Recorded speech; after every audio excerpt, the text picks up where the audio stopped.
J'ai le plaisir maintenant de recevoir Cyprienne Kemp des éditions Aubriard. Bonjour Cyprienne Kemp. Bonjour. Alors vous éditez des livres d'artistes. Avant de nous intéresser à la maison d'édition proprement dite, j'aimerais vous demander comment vous définiriez le livre d'artiste. Qu'est-ce que cela représente pour vous ? C'est assez complexe de définir un livre d'artiste parce qu'il n'y a pas forcément de définition standard. Celle que je peux donner, votre avis, c'est le fond et la forme est pensé comme une œuvre. Le livre n'est pas un support à réceptionner des choses, mais la totalité est pensée comme un objet et une œuvre. Donc c'est votre définition. Ma définition. D'accord. Comment sont nées les éditions Aubriard et pourquoi avoir choisi comme ligne éditoriale le livre d'artiste ? Alors, il y a plusieurs chemins. Le premier, c'est que je fais moi-même des livres d'artistes en tant qu'artiste. Ouais. Et je voulais éditer d'autres artistes. Donc il fallait que je monte une structure qui était une édition. Donc le livre d'artiste, pour moi, c'est ce qui permet aussi une diversité en fait du livre. Pourquoi aussi ? J'allais souvent à Montreuil et je voyais que ceux qui étaient les plus novateurs, c'était les petits éditeurs. Par la suite, leurs idées étaient souvent récupérées par les plus gros et qui avaient plus de moyens d'être visibles, mais vraiment tout ce qui était innovation et qui permettait la diversité en fait c'était les petits éditeurs. Donc j'ai voulu mettre un peu ma petite pierre à l'édifice en proposant aussi une édition de livre d'artiste. Vous étiez déjà artiste plasticienne avant Oui. Je suis plutôt... En fait, j'ai aucune formation en édition. J'apprends au fur et à mesure. Je suis diplômée plutôt en art appliqué, art plastique et en artisanat, en bijouterie métaux précieux. Oui. Vous avez travaillé, je crois, pour le musée La Piscine à Roubaix. Voilà, en tant qu'animatrice intervenante pour les enfants. Oui. Alors, le livre d'artiste, donc c'est ce que vous faites. Vous parlez, j'ai vu sur votre site internet, de résistance en évoquant votre activité. C'est un terme plutôt fort. Hein. Oui, mais je pense que tous les éditeurs, enfin les petits éditeurs, alors c'est pas péjoratif quand je dis petit, hein, c'est plus d'un point de vue visibilité et peut-être de moyens, ils aimeraient en avoir plus, mais voilà, on a ce qu'on peut. Je pense que tous les éditeurs, les petits éditeurs, c'est une forme de résistance en fait à ce qui est proposé. Et c'est, quand je parle de diversité, c'est vraiment ça en fait. C'est au lieu que ça soit des images standards, des textes standards ou des choses à la mode, ou d'abord penser commercial avant de proposer quelque chose qu'on estime être bien et qu'il faut que ça existe. Voilà, les petits éditeurs pensent d'abord, j'ai envie de montrer quelque chose, laisser quelque chose, et c'est comme ça qu'ils conçoivent les choses. Et en ça, je pense que c'est une résistance. Parce que le fait d'exister dans ce monde-là est extrêmement difficile. Donc le fait de rester et continuer dans cet axe-là, c'est une résistance déjà par rapport à nos choix, mais vraiment aussi continuer à montrer une pluralité des choses. Et puis montrer aussi que le livre d'artiste peut être accessible à tous. Voilà, c'est ça. C'est-à-dire que Aubriard édite les livres d'artistes par procédé mécanique. Généralement, les livres d'artistes, c'est artisanal. C'est-à-dire qu'il y aura un exemplaire ou beaucoup plus, mais jamais les chiffres que je mets. C'est-à-dire que là, c'est un livre d'artiste fait avec des procédés mécaniques, mais les procédés mécaniques permettent d'avoir un prix plus bas et plus accessible. Mais il y a de plus en plus de livres d'artistes, surtout dans le secteur jeunesse. C'est-à-dire que les gens peuvent avoir acheté un livre sans s'apercevoir que c'était un livre d'artiste. Par exemple, Marion Bataille avec l'abécédaire de Marion Bataille, Komagata, ce sont des livres d'artistes aussi. Munari, tout ça sont faits avec des procédés mécaniques, mais ce sont des livres d'artistes. Oui, en jeunesse, il y a une très grande diversité. Et une acceptation du livre différent aussi. D'où vient le nom de votre maison d'édition ? C'est un mot valise entre le mot aubrir, qui est l'étymologie du mot ouvrir, et art. Donc, c'est aubrir, c'est en espagnol, c'est ça ? Aubrir, c'est catalan. Ouais, catalan. Bon, alors j'ai aucune origine catalane, hein, c'est juste... D'accord. Donc l'ouverture... Voilà, c'est vraiment une ouverture. En fait, c'était pas le principe d'être ouvert déjà à la base, mais de s'ouvrir à quelque chose. Et le livre d'artiste, c'est... bon, bien sûr, il y a le j'aime pas, mais à un moment donné, on se retrouve avec quelque chose d'assez spécial entre les mains.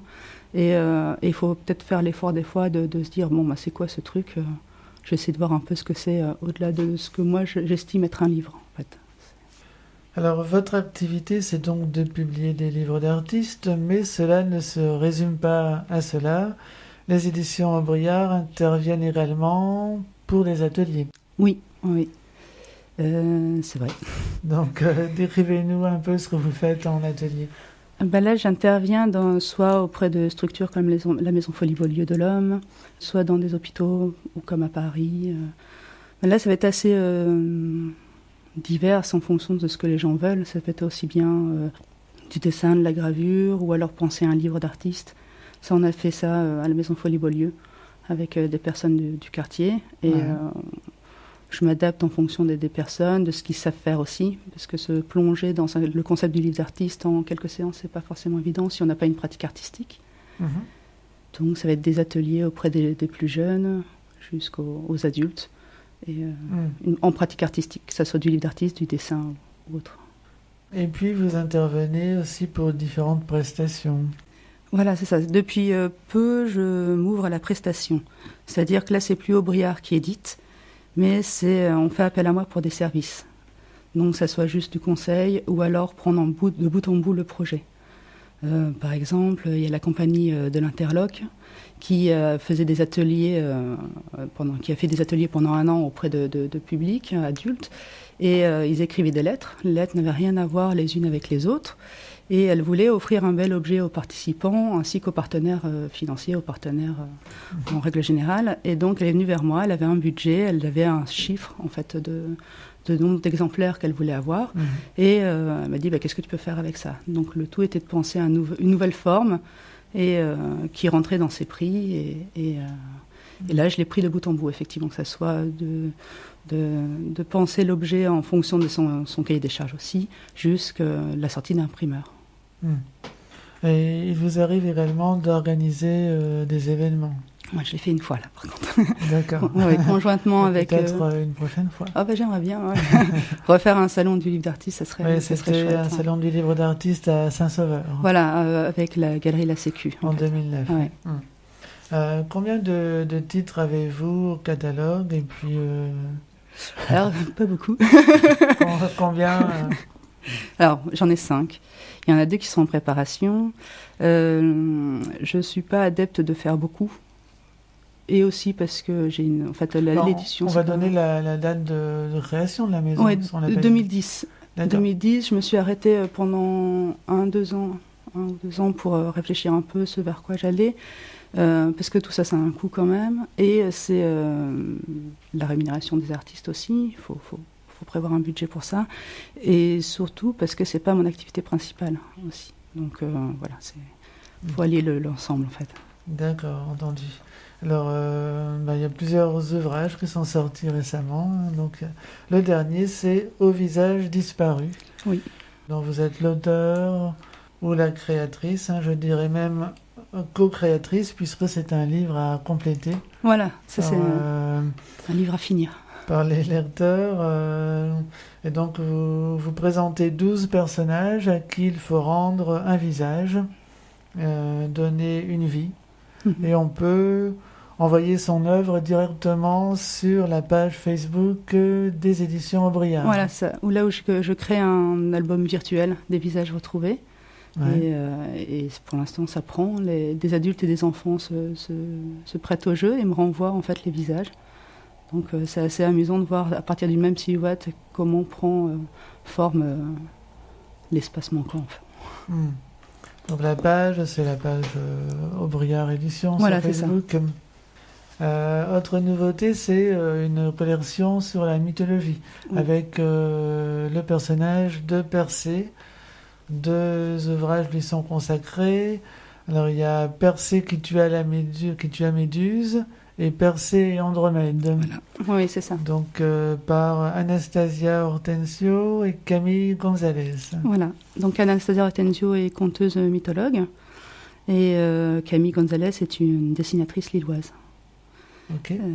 Alors c'est collection mythologie, alors que j'avais mis exprès de mettre un S, parce que le principe est d'aborder les différentes mythologies dans l'absolu, faire des différents pays.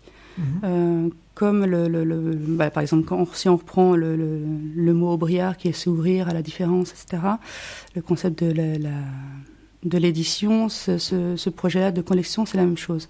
C'est-à-dire que on s'aperçoit en lisant les mythes qu'on a des choses en commun et des choses qui sont différentes, des choses qui reviennent.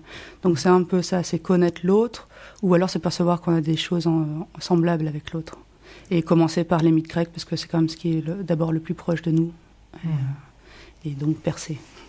D'accord. Et donc là, c'est un ouvrage accessible à partir de 5 ans et qui propose des personnages à découper ainsi qu'un décor à colorier. Oui, il est fait en 2 parties. C'est donc la partie lecture, qui est plutôt traitée sous forme de dialogue, de manière à pouvoir prolonger ensuite par le jeu de la lecture avec l'adulte, où plusieurs enfants entre eux peuvent s'amuser à être tel et tel personnage.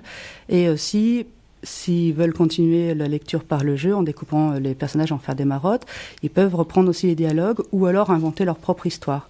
Et effectivement, le décor est à décrocher et à colorier si on le veut, et à créer ensuite tout type de jeu qu'on veut. Alors, parmi les artistes qui travaillent avec vous, on les a cités, Anastasia Hortensio, Camille Gonzalez, et puis également Shane Davbunek, Oui. une artiste pluridisciplinaire. Alors, un artiste. Un artiste, Oui, c'est un photographe du Nord. Et alors là, c'est un pseudonyme. Et effectivement, il fait beaucoup de photos. Et là, son travail métamorphose, c'est un travail il utilise les 2 procédés de la photographie, d'abord argentique et ensuite numérique. Il travaille numériquement dessus. Et c'est lors de vagabondage, on va dire, près de Vinodasque, qu'il s'est aperçu qu'il y avait beaucoup de caddies esselés. Et il a voulu en faire des photos, et je lui avais proposé de faire un livre d'artiste à ce propos. Donc il ne met pas en scène, en fait, les caddies qu'on peut voir, mais il recrée une histoire par ce livre d'artiste. Ouais. Bon, son livre, c'est Métamorphose, c'est ça? Voilà, Métamorphose. Où peut-on trouver vos livres? Alors, on peut déjà commander auprès du libraire, ça c'est possible. Il y en a pour les collections mythologie, il y a aussi bien au bateau livre que la librairie Dialogue Théâtre. D'ailleurs, le 14 mars, dans le cadre Nord-Pas-de-Calais se livre, on fait un événement avec la librairie Dialogue Théâtre. Très bien. Par rapport à la collection mythologie. Et autrement sur les salons. Et bientôt, je vais faire un système de vente en ligne sur le site. Ok. Alors, vous serez prochainement à Bruxelles, les 28 février et le 1er mars, oui. Pour le salon Histoire de Livres, à l'Entrepôt Royal, je crois. Oui. Au Salon du Livre de Paris, porte de Versailles, du 20 au 23 mars. Au salon le stand des éditeurs. Oui, au stand des éditeurs Nord-Pas-de-Calais, oui. c'est ça? Et puis à Arras, pour la Biennale du livre d'artistes, Livres à voir, du 4 au 26 avril à l'hôtel de Guînes. Alors pour tous les détails concernant les différents ouvrages des éditions Aubriard, je renvoie à votre site internet, c'est www.aubriard avec un T, édition au pluriel.com, aubriardédition.com, et il y a également la page Facebook, Aubriard Édition. Voilà, donc quelque chose à ajouter, un projet ou un appel, je ne sais pas.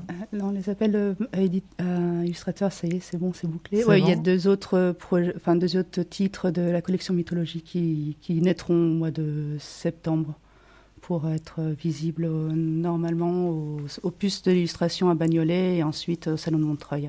Très bien. Merci beaucoup, Merci. Cyprienne Kemp.